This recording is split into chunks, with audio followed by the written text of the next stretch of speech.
That's all part of it back there too. Yeah, so the whole system is running off this supply. We're disconnected even from the ground of the hotel to get rid of hash and dirt on the ground. Wow. So we've got a charger here, 2 inverters working in parallel. So that's running the whole system here. And the system consists of this burnister transport, and then the Condo KSL DAC, Condo KSL M77 line preamp. We're using the Ginger turntable with the Duran arm and the Goldfinger. Right. That's going into a Condo M7 phono stage.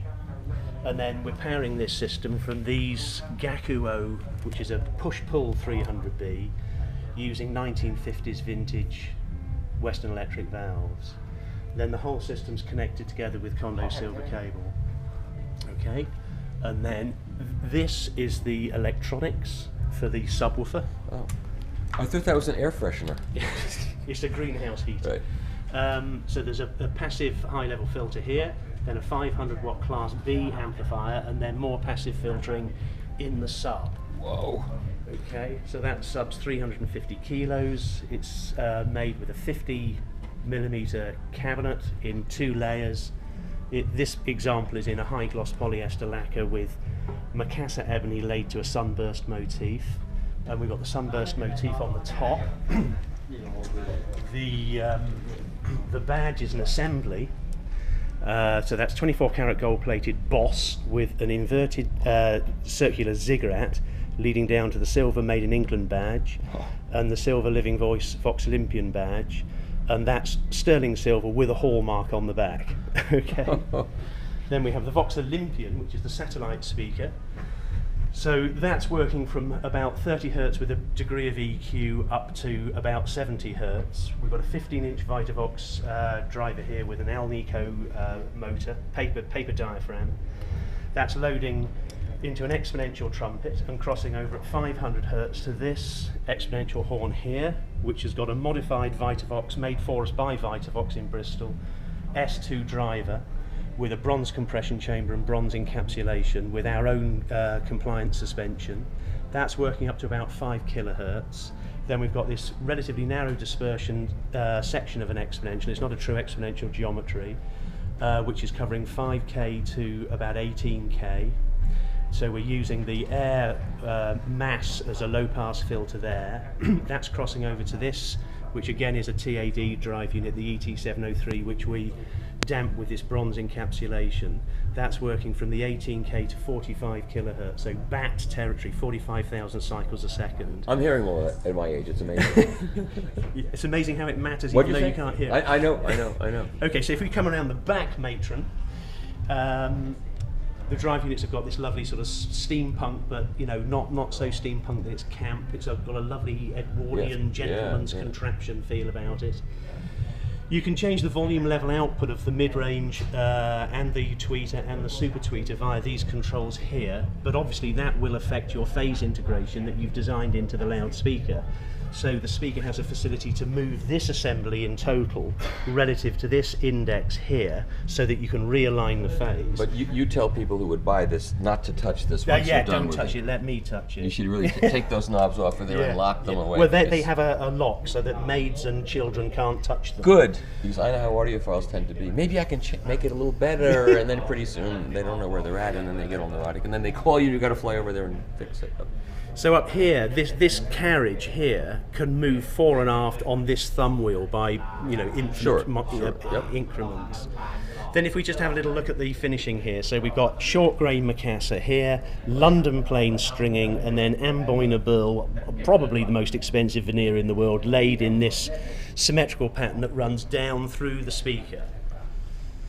Absolutely gorgeous. Now let me ask you this question. If you set one of these up for someone, how long does it take you? It takes 2 days for it to settle down and about 2 days for me to listen to it and tune it in. That's not bad, really. No. So when we do hi-fi exhibitions, we like to get to the exhibition 2 or 3 days before it opens so that we can get the system sorted. Right. Obviously it's a benefit having your own electrons. Yes. But yeah, positioning in the room's a big deal. I mean, they're relatively benign. They work in small rooms, medium rooms, and this is an awkward room. You can see that the bass trumpet's firing into this solid surface here and here, which is arguably problematic. But it's reasonably damped. I mean, every room has problems. Of course. And it's nice to be able to work around them. And when I walked in the room, it sounded very good. Good, lovely. It Well, did. have a listen to this Cecilia. Sure. And then we'll see if Pop can play some records. So we'll go 1, 2, 3, and we'll see if she can sound like an angel. Right, we have to press play, of course. So it must cost at least $100 to ship this thing all around the world. Yeah, it costs about $110 to get it from the UK to here. And so, what does this entire assemblage cost? Well, we thought about that somebody might ask that. We think it's £1.1 million sterling. Wow.